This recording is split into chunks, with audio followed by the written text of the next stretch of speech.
নমস্কার বন্ধুরা, তোমাদের যদি গল্পের বই, খাতা, কলম, পেন্সিল, রং তুলি বা পড়াশোনার কোনো জিনিসের প্রয়োজন হয় তাহলে ভিডিওর নিচে শপিং অপশনটি ক্লিক করো। মাকু গল্পের সব পর্বগুলি দেখতে আমাদের চ্যানেলটিকে সাবস্ক্রাইব করো। Maku popo poco, popo popo maku, maku popo poco, popo popo maku, maku। Sonatia হাঁ করে চেয়ে রইল। পরিদের রানীর গোলাপি মুখে কি সুন্দর কালো কালো চোখ, মাথায় সোনালি চুল, পরনে রূপলি পোশাক, কোমরে জাদুকরের দড়ি জড়ানো। যেই ঘোড়া মাথা নেড়েছে আর ঘন্টার মালা ঝুমুর ঝুমুর বেজে উঠেছে,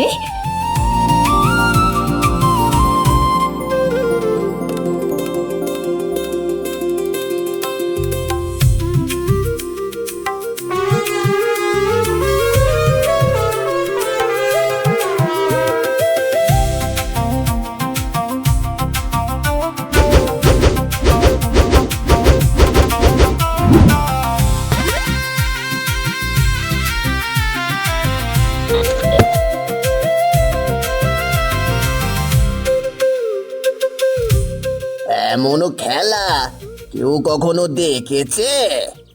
আমাদের জাদুকর হলো গিয়ে জাদুকরের রাজা। চলো এবার রাধা বাড়ার কাজে লাগা যাক। এই বেলায় মাছের স্টু, ভাত আর রাতের শুরুয়া এখনই তৈরি করে রাখতে হবে যে। মনে নেই আজ রাতে আমার জন্মদিনের ভোজে সকলের নিমন্ত্রণ? ভুনি খিচুড়ি, হরিণের মাংসের কোরমা আর পায়েস, সেই সঙ্গে শুরুয়া না দিলে আমাকে ছিঁড়ে খেয়ে ফেলবে না। উটি আবার লুকিয়ে করতে হয়, নিয়মটা কাউকে জানাবার মতো নয় কি না? বটতলার পেছন দিকে রান্না হয়, তারই পাশ দিয়ে সেই ছোট নদীটি বয়ে চলেছে। 3টি করে বড় বড় পাথর দিয়ে উনুন হয়েছে, তাতে কাঠের জালে বিরাট পেতলের হাঁড়ি চাপানো হয়। সোনাটিয়া শুরুয়া খাবার কাঠের বাটিগুলো নদীর জলে ভালো করে ধুয়ে সারি সারি উপর করে একটা চ্যাপ্টা পাথরের ওপর সাজিয়ে রাখলো। তারপর হোটেলওয়ালার স্টুয়ের জন্য ছোট্ট ছোট্ট বুনো মটরশুঁটি ছাড়িয়ে দিল। এগুলো এমনি হয়, কিনতে হয় না। আগে এখানে লোকের বসতি ছিল কি না, তখন তারা ওই মোটরের বীজই পুঁতেছিল। এখন ঝাড় বেঁধে আপনি হয়। গাছতলায় মিষ্টি শাকালু হয়, পালং শাক হয়, টমেটো হয়, ডুমুর গাছে ডুমুর হয়, সজনে গাছের সজনে হয়। বাকি জিনিস গ্রামের হাট থেকে কিনে আনতে হয়। কে কিনে আনে?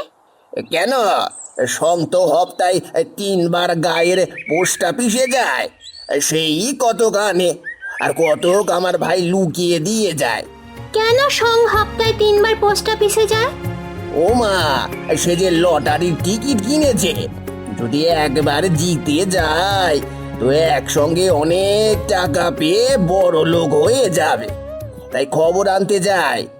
খুব সাবধানে যেতে হয়, কারণ ওরা যে এখানে লুকিয়ে আছে থানার দারোগা একবার জানতে পারলে সব শুদ্ধ পায়ে বেড়ি দিয়ে টেনে গারদে পুড়বে। বলো হোটেলওয়ালা, তোমার ভাই কেন লুকিয়ে চুরিয়ে বনের মধ্যে আসে? তার বড় ভয়। কিসের ভয়? সকলের যে ভয় সেই ভয়, অর্থাৎ ধরা পড়ার ভয়। আর বেশি জিজ্ঞাসা করো না সোনাটিয়া, ছোট মেয়েদের খুব বেশি জানতে চাওয়াটা মোটেই ভালো নয়। এই বলে লাফিয়ে উঠে হোটেলওয়ালা উনুনে চাপানো শুরুয়ার হাঁড়ির ঢাকনি খুলে সেই বড় একটা কাঠের হাতা দিয়ে নাড়াতে লেগে গেল। আর অমনি তার মুখ থেকে দাড়ি গোঁফজোড়া খুলে টপ করে হাঁড়িতে পড়ে শুরুয়ার সঙ্গে টকবক করে ফুটতে লাগলো। সোনাটিয়া হা হা করে ছুটে এলো, কিন্তু হোটেলওয়ালা এক হাতে ওদের ঠেলে ধরে অন্য হাতে শুরুয়া ঘুরতে লাগলো। তার চাচা ছোলা ন্যাড়া মুখটাতে মুচকি হাসি দেখে সোনা টিয়া অবাক। উনুন থেকে লম্বা লম্বা জ্বলন্ত কাঠগুলোকে টেনে বের করে ফেলে তাতে বালতি বালতি জল ঢেলে আগুন নিভিয়ে কোমরের গামছা দিয়ে হাত মুখ মুছে ফেলে হোটেলওয়ালা কাঠের হাতা দিয়ে শুরুয়া থেকে দাড়ি গোঁফ তুলে বালতির জলে ধুয়ে অমনি গাছের ডালে শুকোতে দিল, আর ঢ্যাক থেকে আরেক জোড়া দাড়ি গোঁফ বের করে নিল। আগে কেউ আমার শুরুয়া মুখে দিলেই ওয়াকে থু বলে ফেলে দিত, আর রোজ ফেরত চাইতো পয়সা। তারপর একদিন দাঁড়িয়ে গো আচমকা শুরুয়ার মধ্যে পড়ে গিয়ে ওর সঙ্গে রান্না হয়ে গেল। আমি ভয়ে মরি, এবার ওরা আমার পিঠে চেলা কাঠ না ভেঙে ছাড়বে না। কিন্তু কি আর বলবো, সেদিন শুরুয়া খেয়ে সবার মুখে সুখ্যাতিয়া ধরে না। জাদুকর ওর নামই দিয়ে দিল স্বর্গের শুরুয়া। তোমরা যেন আবার দাঁড়ি গোফের কথা কাউকে বলো না, তাহলে আমাকে আর কেউ দেখতে পাবে না। কেন? হোটেলওয়ালা দেখতে পাবে না কেন? সে অনেক কথা, বললেও তোমরা বিশ্বাস করবে না। এখানে সবাই জানে আমি বটতলার হোটেলওয়ালা, পয়সার কুমির। কিন্তু আসলে আমি যে কে, কেন টাকা জমাই, তা কেউ জানে না। আমি গোঁফ দিয়ে মুখ ঢেকে লুকিয়ে থাকি সাধে। আমাকে চিনলে ওরা আমায় আস্ত রাখবে না। দাড়িটাকে কত ভয়ে ভয়ে শুকুতে দিতে হয় সে কি আর তোমরা জানবে? তা কেউ জানে না। ভাগ্যিস ভাগ্যিস এই সময় ঘাস জমিতে জানোয়ারদের খেলা দেখতে সবাই যায়, নইলে আমাকে দেখতে পেতে না। এমনিতেই একটু পায়ের শব্দ শুনতে পেলেই আঁতকে উঠি। ঘাস জমিতে জানোয়ারদের খেলার কথা শুনে সোনাটিয়া কি আর সেখানে থাকে? শেষ পর্যন্ত হোটেলওয়ালাই ভেজে দাড়ি গোঁফটি পকেটে পুরে ওদের কিছুটা পথ এগিয়ে দিল। এমন সময় দেখা গেল ভারী একটা হাঁড়িপানা মুখ করে মাকু আসছে। তারই কাছে সোনাটিয়াকে ভিড়িয়ে দিয়ে হোটেলওয়ালা রান্না শেষ করতে ফিরে গেল। কই আমাদের দুটো খরগোশ কই মাকু? বাঁশ ঝাড়ে খরগোশ টরগোশ তো দেখলাম না। তোমার চাবি ফুরিয়ে যাচ্ছে নাকি মাকু? খালি মুখ করেছো কেন? সে কি, চাবি আবার ফুরোবে কি? দূর বোকা, চাবির কথা ও জানবে কি করে? ও ভাবে ও সত্যি মানুষ। সে কানে কানে কথা বলতে হয় না, অন্য লোকেরা তাহলে মনে দুঃখ পায়। না মাকু না, তোমাকে আমরা খুব ভালোবাসি। ঘাস জমি কত দূরে? এই যে এসে পড়লাম, শব্দ শুনতে পাচ্ছ না? সত্যির কানে এলো ঝমঝম ট্যাম ট্যাম ভ্যাপু পু ভো। আনন্দের চোটে ওদেরও পাগুলো নেচে উঠল। তারপর গাছপালা পাতলা হয়ে এলো, মস্ত ফাঁকা নয় মোটে। খানিকটা খোলা জায়গায় ঘিরে গোল হয়ে ভিড় করে রয়েছে একদল মানুষ। এদেরই অনেককে কাল রাতে সোনাটিয়া বটতলার হোটেলে খেতে দেখেছিল। সোনাটিয়াদের দেখে সবাই হই হই করে উঠল। আজ রাতেই না মালিকের জন্মদিনের ভোজ? হোটেলে চাকররা তাহলে কেন সকালবেলায় গায়ে ফোঁ দিয়ে বেরোচ্ছে? কাজকর্ম নেই নাকি? গায়ে ফোঁ দিইনি মোটেই। আমরা ছোট, আমরা কি কাজ করতে পারি? তাছাড়া আমরা তো জানোয়ারদের খেলা দেখতে এসেছি।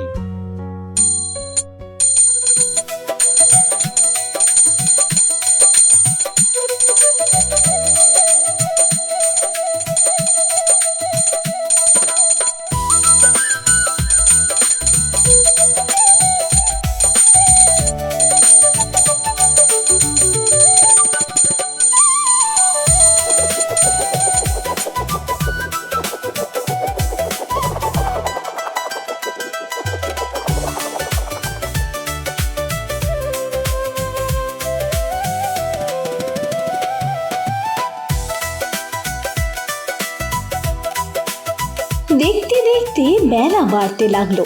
খেলা যখন শেষ হলো, সূর্যটা প্রায় মাথার উপর। আর দেরি করা নয়, ভিড় ঠেলে তিনজনে বটতলার দিকে পাই পাই ছুট। একা একা রাজ্যের কাজ নিয়ে হোটেলওয়ালা না জানি কত কষ্টই পাচ্ছে। মাঝপথে আবার এক কাণ্ড। ওরা দেখে একটা খাকি কোট প্যান্টালুন পরা লোক, কোলে কাঁধে, কোমরে লণ্ঠন বাঁধা, হাতে একটা লম্বা খাম নিয়ে ঝোপে ঝাড়ে কাকে যেন খুঁজে বেড়াচ্ছে। দেখেই তো সোনাটিয়ার হয়ে গেছে। এবার আর মাগুর রক্ষা নেই। ওকে ধরে নিয়ে যেতেই যে লোকটা এসেছে সন্দেহ নেই। আবার দারোগার কাছ থেকে চিঠি এনেছে, ভালো করে খুঁজবে বলে লণ্ঠন এনেছে। থলিতে ভরে নিশ্চয়ই বেঁধে নিয়ে যাবে। ঘড়িওয়ালাই হয়তো ওকে জেলে পুরতে চায়। আর কি সেখানে থাকা যায়? মাকুর দুহাত ধরে টানতে টানতে সোনাটিয়া মস্ত একটা ঝোপের আড়ালে গিয়ে লুকোলো। এদিক ওদিক তাকাতে তাকাতে বনের মধ্যে ঢুকে পড়লে পর ওরা বেরিয়ে এক দৌড়ে একেবারে বটতলা। হোটেলওয়ালা কার সঙ্গে যেন কথা বলছে। তার মাথা থেকে পা অবধি কালো কাপড়ে ঢাকা। দূর থেকে ওদের পায়ের শব্দ শুনেই লোকটা সুরুৎ করে বনের মধ্যে গা ঢাকা দিল। কে ওই লোকটা? ও হোটেলওয়ালা, ও কেন এসেছে? এ আবার লোক? লোক কোথায় দেখলি আবার? সেই তখন থেকে একলা একলা খেটে মরছি। গয়লায় 1 মণ দুধ দিয়ে গেছে, সং 5-এর বাতাসা কিনে এনেছে।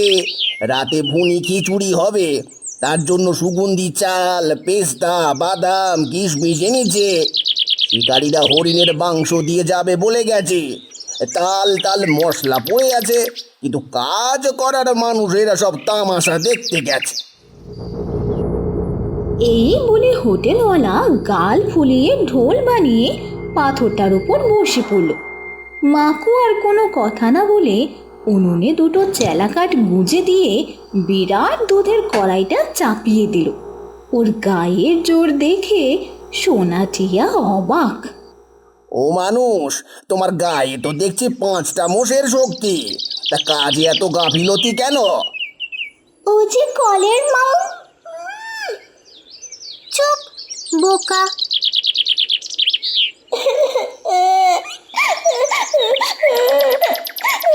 মাগুর চাবি ফুরিয়ে গেলে মাকু মরে যাবে। আমাদের ভাত খাওয়ার সময় হয়ে গেছে। হোটেলওয়ালা আর মাকু দুজনে ছুটে এসে ওদের মাথায় হাত বুলিয়ে বাতাসা খাইয়ে টিয়ার কান্না থামিয়ে ওদের স্নানের জোগাড় করতে চলে গেল। গাছঘর থেকে সাবান এলো, গামছা এলো, রান্নার তেল থেকে তেল ঢেলে গায়ে মাখা হলো। তারপর হোটেলওয়ালা পায়েস রাঁধতে বসলো। ছোট নদীর জলে ওরা স্নান করলো।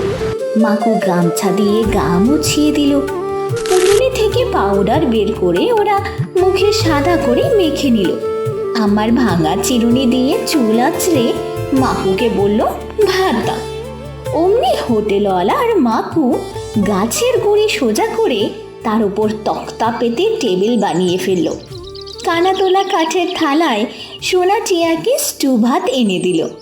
চারিদিকে পায়েসের গন্ধে মো মো করছে, আর দলে দলে সার্কাসের লোকেরা খাওয়ার জন্য হন্তদন্ত হয়ে এসে হাজির। হোটেলওয়ালা পায়েস কড়াইয়ের ওপর বারকোষ চাপা দিয়ে বলল, এবেলা খালি স্টু ভাত, কই পয়সা দেখি? পায়েস আর ভুনি খিচুড়ি মাংস বেলা পাবে, মাগনা বিনি পয়সায়। চারিদিকে খালি চাকুম চুকুম। তারই মধ্যে উঠি পড়ি করে সং এসে হাজির। তার চুল সব খাড়া, চোখ ঠিকরে বেরিয়ে আসছে, ফোঁস ফোঁস করে নিঃশ্বাস পড়ছে। জামা কাপড়ে ধুলোবালি শুকনো পাতা। ধপাস করে একটা গাছের গুঁড়িতে বসে পড়ে সে বললে, সর্বনাশ হয়েছে, সব বোধহয় জানাজানি হয়ে গেল, বনে পেয়াদা সে নিয়েছে। সঙ্গে সঙ্গে সঙ্গে যে যার থালা বাটি নিয়ে দৌড় দাঁড় করে কোথায় যে গা ঢাকা দিল কে বলবে। নিমেষের মধ্যে বটতলা ভো ভো, ভিড়ের মধ্যে মাকড় হাওয়া, জিনিসপত্র যেখানকার যেমন পড়ে রইল। হোটেলওয়ালা সোনাটিয়াকে নিয়ে তরতর করে গাছঘরে গুম হলো। মাকু গল্পের সব এপিসোড একসাথে দেখতে এখানে ক্লিক করো।